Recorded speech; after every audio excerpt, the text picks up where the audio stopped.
Halo, kembali lagi bersama Klinik Bimbel. Kali ini kita akan membahas materi berikutnya. Jadi, kalau di video sebelumnya kita sudah belajar tentang konfigurasi elektron dengan metode kulit. Sekarang kita akan membahas tentang konfigurasi elektron berdasarkan model atom mekanika kuantum yang didasarkan dengan 3 aturan. Ada prinsip, Aufbau, kaidahan, dan asas larangan Pauli. Inilah yang disebut sebagai konfigurasi subkulit.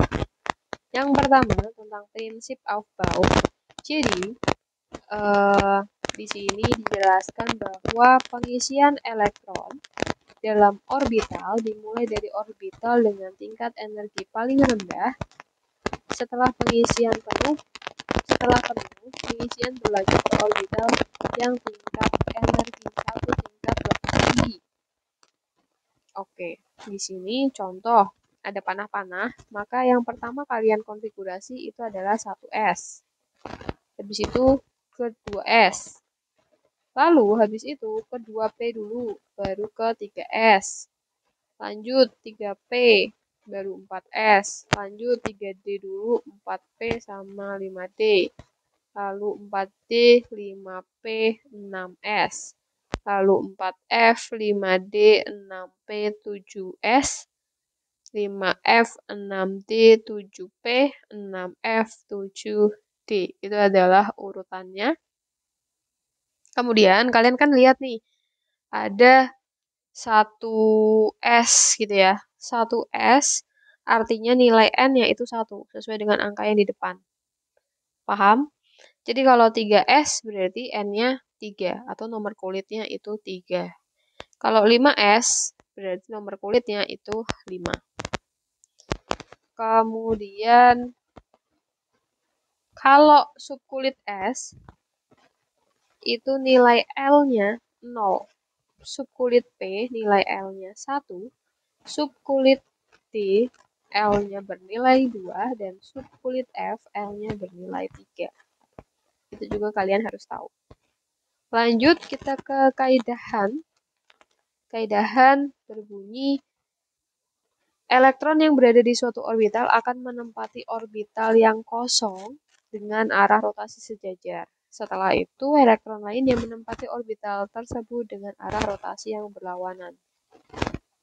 Maksudnya gimana? Oke. Jadi, untuk pengisian elektron di sini misalkan gini ya, atau sebelumnya gini. Untuk subkulit S, elektron maksimalnya adalah 2, nanti menjadi misalkan 1S 2. Kalau P, elektron maksimalnya adalah 6, nanti misal 2P 6. Kemudian untuk D, elektron maksimalnya adalah 10. Kemudian tidak boleh 4 dan tidak boleh 9 ya. Kalau dia terakhirnya 4 yang keisi, nanti dia harus pinjam depannya. Harus pinjam depannya. Nanti saja bahas lebih lanjutnya. Lalu subkulit F, elektron maksimumnya adalah 14 elektron. Nah, ini jangan lupa ini L-nya 0, L-nya 1, L-nya 2, L-nya itu 3.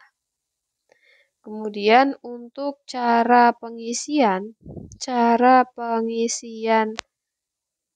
elektron sesuai dengan kaidahan itu maksudnya gini. Misalkan nih kita mau atau kita punya 1S2. Berarti kan ada 2 elektron ya. Berarti nanti elektron pertama ada topinya di sini, elektron pertama, lalu elektron kedua itu seperti ini. Ya, paham ya? Kemudian kalau misalkan kita punya 2P2. Oh, ini sebelum ke sini itu berhubungan dengan kamar. Itu si S cuma punya 1 kamar. P itu punya 3 kamar.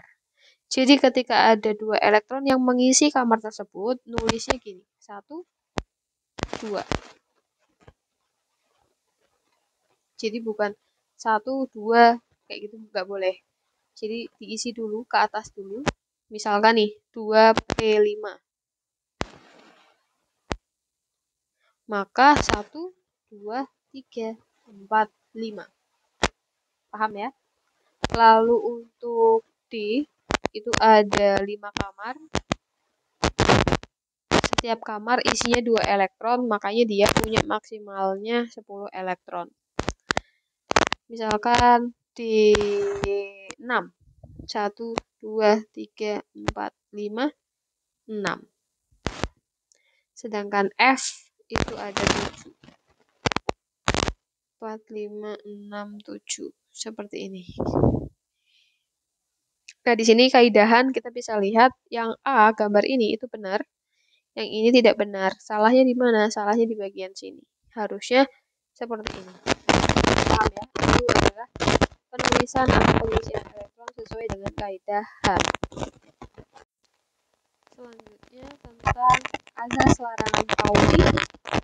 Bunyinya adalah tidak ada 2 buah elektron dalam orbital yang sama memiliki harga Oke, mungkin kita perlu jabarkan harga keempat bilangan kuantum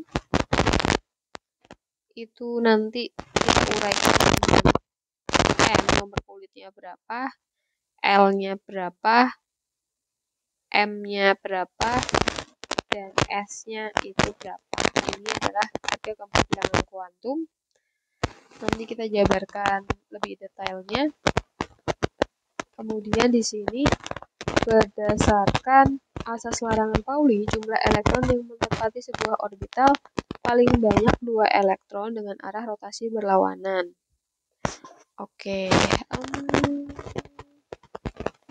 mungkin kita latihan dulu kali ya sebelum ke tahap berikutnya tentang konfigurasi elektron menggunakan subkulit. Oke. Kemudian kestabilan suatu orbital itu tergantung dari sifat orbital. Kestabilan suatu orbital itu tergantung dari sifat orbitalnya. Ketika terjadi pada subkulit D. Subkulit D kalau dia itu stabil ketika elektronnya penuh, berarti 10 elektron, atau setengah penuh, berarti 5 elektron. Jadi ketika nanti kalian menjumpai misalkan seperti ini kan 9 ya, nanggung. Nah, itu diambil elektron yang ada di sebelumnya. Jadi yang S itu pindah. Sehingga nanti menjadi 5S1 dan 4D10. Kurang lebih seperti itu.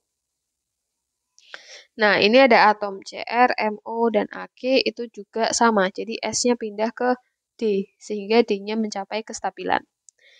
Kemudian dari situ ada elektron valensi, yaitu jumlah elektron pada subkulit dengan harga N terbesar yang digunakan untuk pembentukan ikatan kimia. Jadi kalau sebenarnya sama elektron terakhir, tapi kalau di sini mungkin lebih tepatnya adalah jumlah elektron yang terletak pada subkulit dengan harga N paling besar. Kurang lebih seperti itu. Nah, sementara itu aja sih pengenalan untuk konfigurasi kulit. Setelah ini kita akan coba belajar tentang harga keempat bilangan kuantum, pengisiannya seperti apa. Yang penting kalian sudah bisa melakukan konfigurasi subkulit. Gitu ya.